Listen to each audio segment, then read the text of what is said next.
Oscars did Sister Act win? 2. 1. None. Yeah, straight out the box. Come on now. Winner. So yeah. 1-0 Patrick. So on the subject of Catholics, I think it's about time we talked about my mother, Patricia. Mom. Well, to use her full name, Patricia Eileen Elizabeth Perpetua Coakley, C-O-A-K-L-E-Y. She has to use one of the big old fuck off charity jokes. And you might have noticed her confirmation name in there, Perpetua. Fucking hell. Yeah, Perpetua. I believe it's Latin for it can't be reasoned with, it can't be bargained with, it doesn't feel pity or remorse or fear, and it absolutely will not stop there. No, that's the Terminator. But you get the idea. Because you see, Patricia, she's quite a character. And when I say character, that's code for, oh wait, Mum, you can't say that.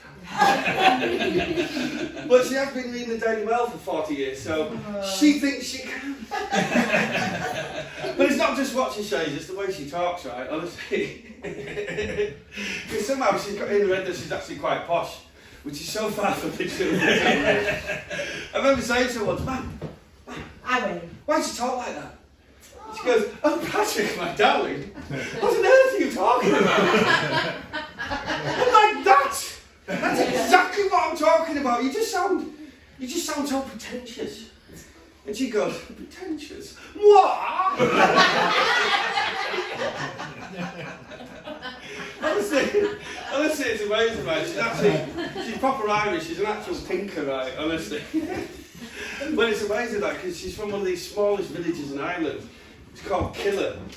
Yeah, the thought has crossed my mind as well. But no, it's spelled K-I-L-L-E-A-G-H.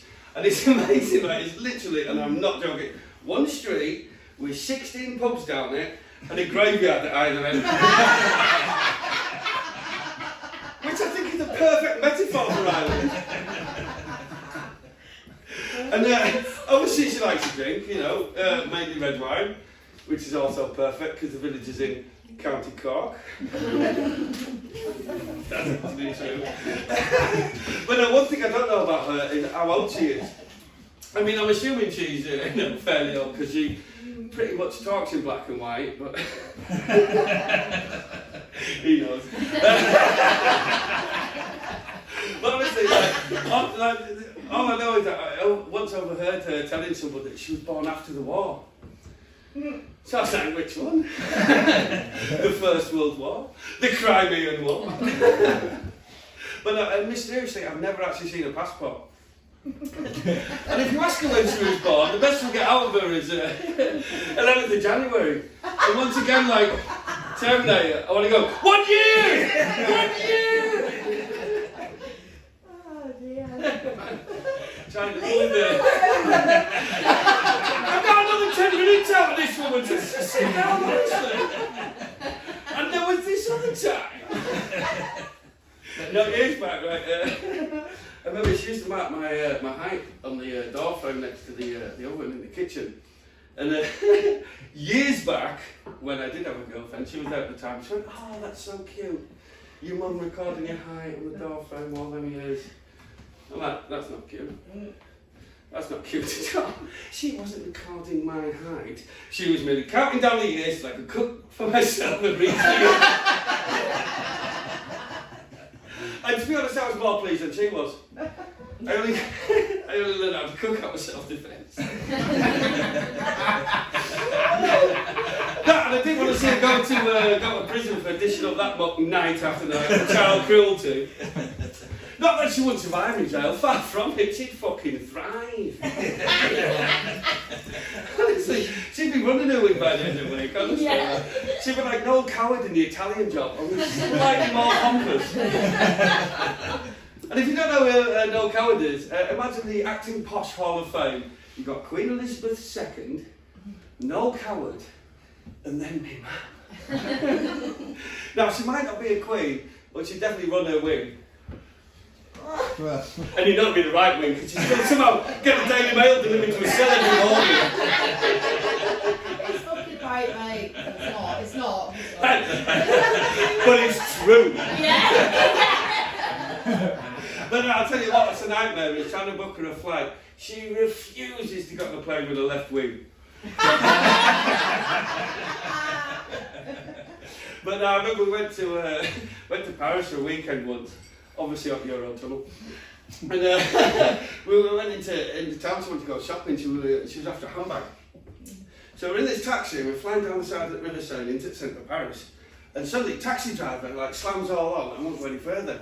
Because there's this massive anti-capitalist protest going on, you know, with all the big flags and flares and speakers and all that sort of shit. That's why I'm sat in the back of the taxi trying to convince the taxi driver to keep going. Patricia's fucked off out of the taxi and disappeared into the crowd. I mean, we might be next to the site, but she's far from it.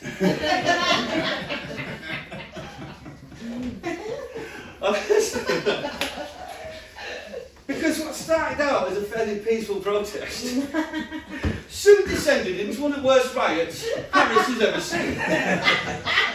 Because in her infinite wisdom, she's gone diving out of the taxi into the crowd in a mink coat and sunglasses, waving a credit card around, demanding to know where the Chanel shop is. Oh, my lass.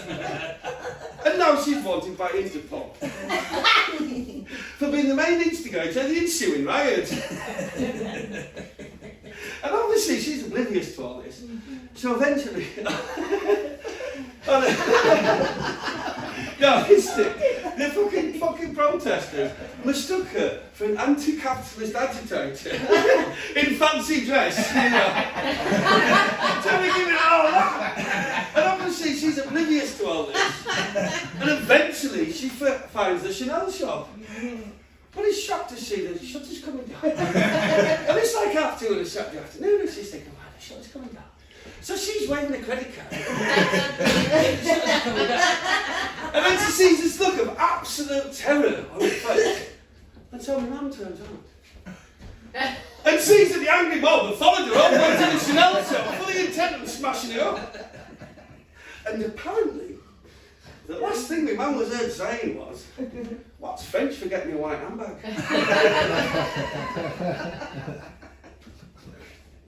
Most of that is true.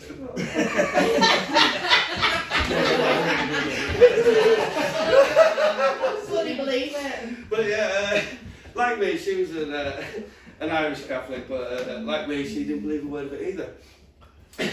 But apparently, you don't have to be a good Catholic to. No, that's not right. See, it's all made up. No, apparently, you don't have to believe in God to be a good Catholic because every year she still took it to church for on Christmas Eve for midnight mass. Which, come to think of it, was always at 8 o'clock. So another misleading title for you there. But yeah, did you know that up until the 1930s, Father Christmas was always traditionally pictured in green.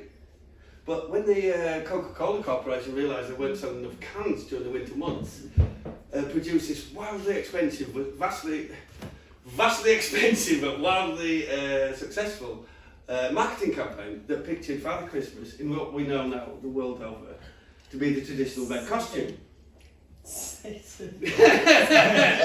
Yeah, colour of Satan. Where are you from, love?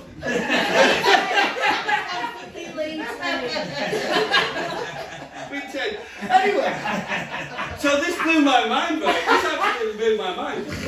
I was thinking, which other multi-billion-dollar corporation, other than the Coca-Cola Corporation, could actually change the colour of the Christmas icon in the minds of the world? Well, you don't have to. She's already there. You don't have to imagine, do you? It's called the Catholic Church. Jesus Christ deserved much better than this. I mean, I know I take the piss out of the Catholic Church, and rightly so, but if Jesus existed and said the things he was supposed to have said, then I ain't got a problem with Jesus. I ain't got nothing but love for Jesus. It's just those fat fucking old Irish and fucking Italian motherfuckers sat round that creepy board table in that fucking badly lit fucking boardroom in the fucking bowels of the Vatican years ago that I have a problem with. Sat there scheming up, trying to come up with some scheme to convince all the black and brown Catholics of the world that they were inherently inferior to these fucking white men dripping in gold and sanctimony. And you know one of them will have jumped up to their feet and shouted, probably in Latin, let's make Jesus white. Hey. I doubt that. Should we try that again? It's not supposed to be a good thing. Let's make Jesus white. And that was that, honestly. Absolute marketing genius. It's amazing. And you know those sick maniacs will have been thinking, this will save on printing costs going forward. So just to recap. But no, like I said, I mean, I've always loved Jesus, mate. I've always had an affinity for him because I've always thought we do have a lot in common. I mean, for starters, we both have a beard. Just. Yeah. Just. Admittedly, he's had his beard longer than me. I mean, I've only had mine since like lockdown in March. He's had his for like 2,000 years. But it did make me think, do you reckon he ever had to, buy like beard oil and one of the bushes? Or did he just wake up in the morning and just like Jesus it like, doo! And then he's just like all set to go miracling for the day. That's fucking blasphemy.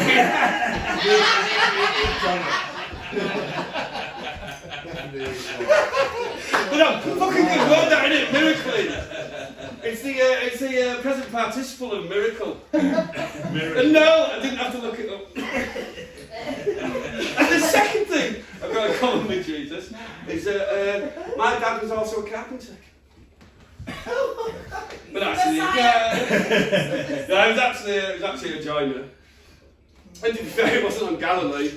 It was on Teesside. I don't know, he was a good union man, like.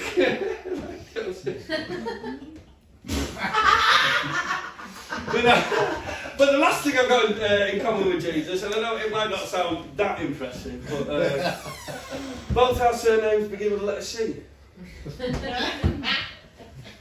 Wow. I know, mate. It's fucking uncanny. It is. But it does make me think, do you reckon Jesus ever had to go, yeah, it's Jesus Christ, C-H-R.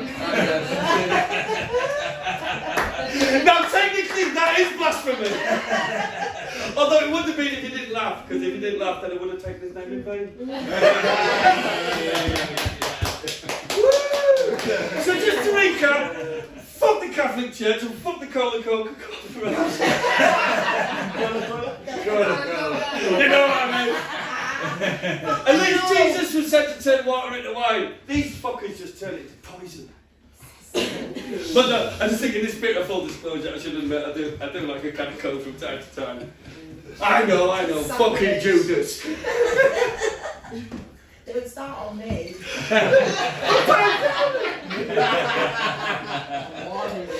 So as you can tell, I do have a lot of free time on my hands. So I have been watching, to be honest, I've been watching way too much true crime recently. Oh, sorry, mate.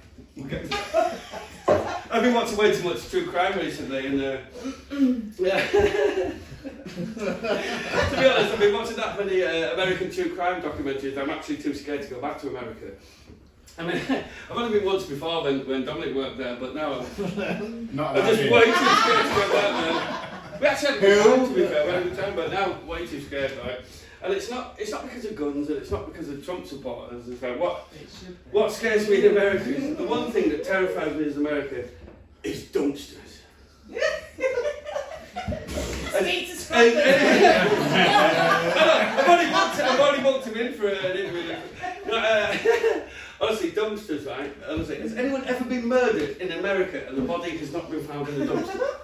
And if you don't know what a dumpster is, right? Can you remember those big bins you had around the back of school, right? Now, imagine them, but like behind the back of the convenience store, full of dead hookers. Right? It's not funny, but it's unfortunately very true. It's unfortunately very true. But like, honestly, every story in America about a murder starts with a body being found in a dumpster. And I'm thinking I could massively reduce the murder rate in America just by getting rid of the dumpsters.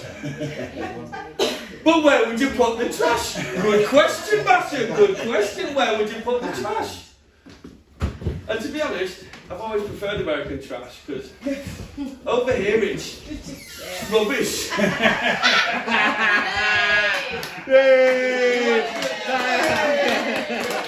More of that. My kind of joke, mate. What, really simple? Yeah. What? I told you that before we started, mate. Been telling you this for months. Crowd pleasing. Can you get back to me, please? And then sit down, please. What are you doing?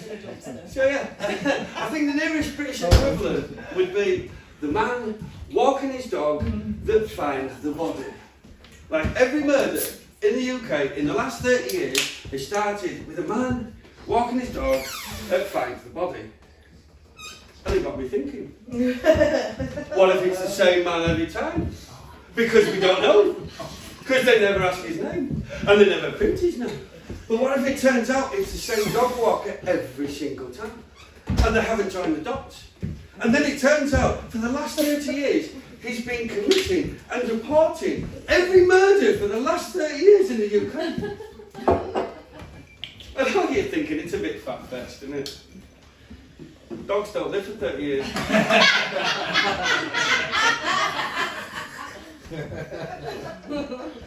But it'd be like Belgian shit stirrer Hercule Poirot turning out to be Europe's most prolific serial killer. And no one should be surprised. He dresses like a mafia dog. He's got a whopping great ego, and every time he goes on holiday, people start dropping like flies. And then he pins it on the maid or the jealous husband, and then trots off on his next mode of transport. And according to Interpol, he's got 85 confirmed kills. Which is actually more than the Belgian army got throughout the entire Second World War. Hopeless. I know, it's not true, Kate, no, it's not. They got 200. They got 200. Did you know it? I'm only saying that. What's your sauce? Well done, Belgium. But I'm only saying that to piss off my mate Belgian Mike. I mean, he's obviously from over there, but they just call him Mike. Now, I know it's not a crime at the minute, but I'm sure the internet could turn it into one. But when I was a kid, I started this rumour about Hollywood actor Andy Garcia. Like anyone who would listen to me, anytime his name was mentioned, I would say, did you know that when Andy Garcia was born, he was part of a Siamese twin? Like, anytime there's something to it, I swear it was a vicious little gossip, right? I don't think I started the rumour, but, you know, I spread the fucking about. But then at some point, like, a couple of years ago, in one of the Sunday newspapers, there was like a 60-second interview, and it said, one of the questions was, what's the weirdest, rumour you've ever heard about yourself? And he said, I once heard that I was born part of a Siamese twin. Which I can categorically deny is untrue. Righto. I think he's lying. I've never trusted him. I've always said he was two-faced. Stop laughing. But yeah, another rumour I heard. Apparently, they're making a sequel to Ghost. Yeah, Patrick Swayze's coming back. That's not true, mate. That's not true. I wish it was. I fucking love Patrick Swayze. I mean, Patrick Swayze was obviously one of the good guys, but he was also, a respected martial artist and also a fabulous dancer. So not only could he take you out, he can fucking take you out. Yeah, over here. Go to the toilet. But yeah, much like Sir Patrick of Swayze, my dad was also a nice little mover. I mean, my mum will tell you she was a fucking fabulous dancer, but my dad actually was. But no, my dad was fucking belting, honestly. Have you ever heard of 420, International Weed Day? 20th of April, every year. Thousands of adult students crawl out of their basement flats to go to my local park to litter, basically, for the crosses. But no, the best thing about International Weed Day is it's also my dad's birthday. Like, my dad was the nicest, sweetest, loveliest man you could ever meet. And he did like a pint. But that's as far as it went. I mean, he did live through his 60s, but I think he missed it because he was working. But the funny thing about it is that we got my dad's birthday and International Weed Day. So I thought, what a great day to celebrate. Perfect. And then I found out it was Hitler's birthday. So his day's got a bit of a mixed bag. Woo! So, we have my dad, weed, and Hitler. Just so you know, I love 2 out of 3 of those things. Don't worry, I'm a potter, not an artsy.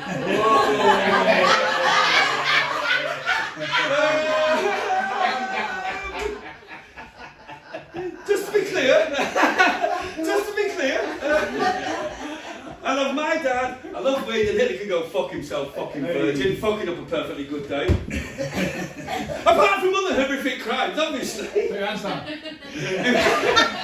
Just the right one. Just say that tattoo as well, mate. Apart from other horrific crimes. But it made me think, imagine if Hitler just hit the bomb. You know, millions of lives could have been saved. Can you imagine Hitler and all his cronies sat around on Saturday night getting baked? And one of his cronies pipes up, I won't do the voice, shall we invade Poland? And Hitler's like, nah, there's a good juggler on Berlin's Got Talent tonight. We'll do it tomorrow. Pass the bratwurst.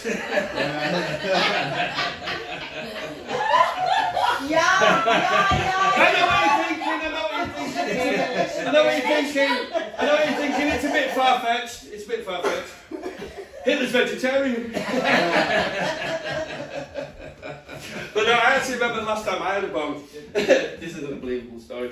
I went round to my friend's house one afternoon to borrow a drill. I just kept on to do it. No, Is this a porno? we got the camera switch out.